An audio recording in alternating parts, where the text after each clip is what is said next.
এবার clean hit, Saif Hasan mid উইকেটের ওপর দিয়ে সরাসরি অ্যাডভার্টাইজমেন্ট বোর্ডগুলোতে আঘাত হানলো। আকবর আলী টুর্নামেন্টের শুরুতে ক্যাপ্টেন্সির দায়িত্ব পেয়েছিলেন, মাঝখানে তিনি দল থেকেও বাদ পড়েন, তখন সাইফকে নেতৃত্ব দিতে হয়েছে। এবার ডাউন দ্য ট্র্যাকে এসে বেশ জোরের উপরে খেলেছেন, গ্যাপটা পেয়ে গেছেন বেশ ভালোভাবে Saif Hasan, first boundary of the innings.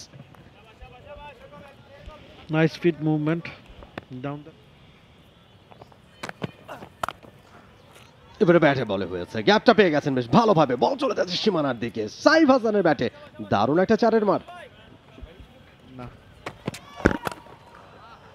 Beautiful shot, মাটি কামড়ে ফোর, মাটিতে রাখতে চেয়েছেন এবং সেই অনুযায়ী গ্যাপ বুঝেই কিন্তু শটটা খেলেছেন।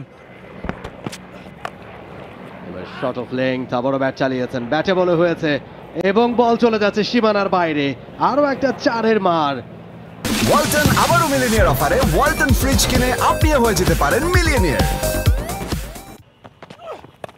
এবার শট অফ লেংথ, ব্যাটের কানায় লেগে বল কিন্তু চলে গেছে সীমানার ওপর দিয়ে, ওভার বাউন্ডারি সাইফ হাসানের ব্যাটে।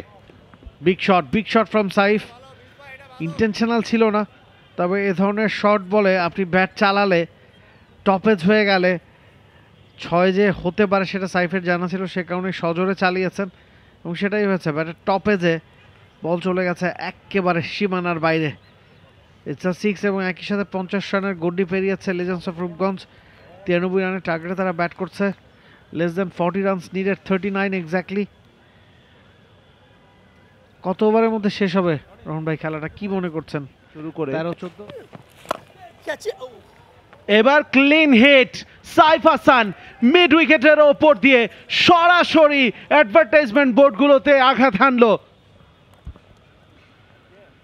সৌম্য সরকার যেটা করতে চেয়েছিলেন সাইফ সেটা করে দেখালেন তার পরের বলেই, কিভাবে ওই স্লগ সুইপে ম্যাক্সিমাম রেজাল্ট আদায় করে আনতে হয়। ফ্যান্টাস্টিক শট, 33 রানে পৌঁছে গিয়েছেন।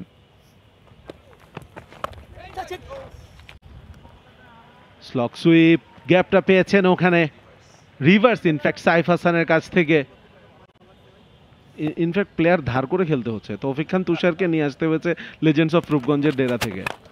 এক্স্যাক্টলি, এবারে কিন্তু ডাউন দ্য ট্র্যাকে এসে তুলে মেরেছেন বড় সড় একটা ছয় সাইফ হাসানের ব্যাটে, এবং মোটেও আসলে তার হাতে সময় নেই, তিনি খুব দ্রুত শেষ করতে চাইছেন। দারুণ একটা ছয়ের মার এবং একই সাথে নিজের অর্ধশত পূর্ণ করে ফেলেছেন সাইফ হাসান। 44 বলে 51 রানে পৌঁছে গেছেন, দারুণ ব্যাটিং এবং দলের রানটাকে নিয়ে গেছেন 90-তে। আর মাত্র 3 রান প্রয়োজন জিততে হলে এই ম্যাচে, 93 রানের টার্গেট।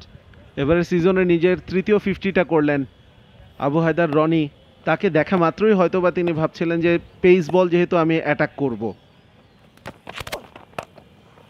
পিক আপ শট, গ্যাপটা পেয়েছেন, ফ্যান্টাস্টিক প্লেসমেন্ট এবং মাত্র দুটো বল করার সুযোগ পেয়েছেন আবু হায়দার রনি। খেলাটা ওখানেই শেষ হয়ে গেছে, একটা 6 এবং একটা 4 মেরে খেলাটা শেষ করলেন Saif Hasan. Exactly, well said, back to back boundary, over বাউন্ডারিতে ম্যাচটা শেষ করলেন। বলছিলাম খুব দ্রুত শেষ করতে চান তিনি, কোনো রকমের ঝুঁকি নিতে চান না। For more updates, subscribe to our YouTube channel and click on the bell icon. Follow us on Facebook and Instagram. Download T-Sports app to enjoy exciting games and highlights. Visit tsports.com.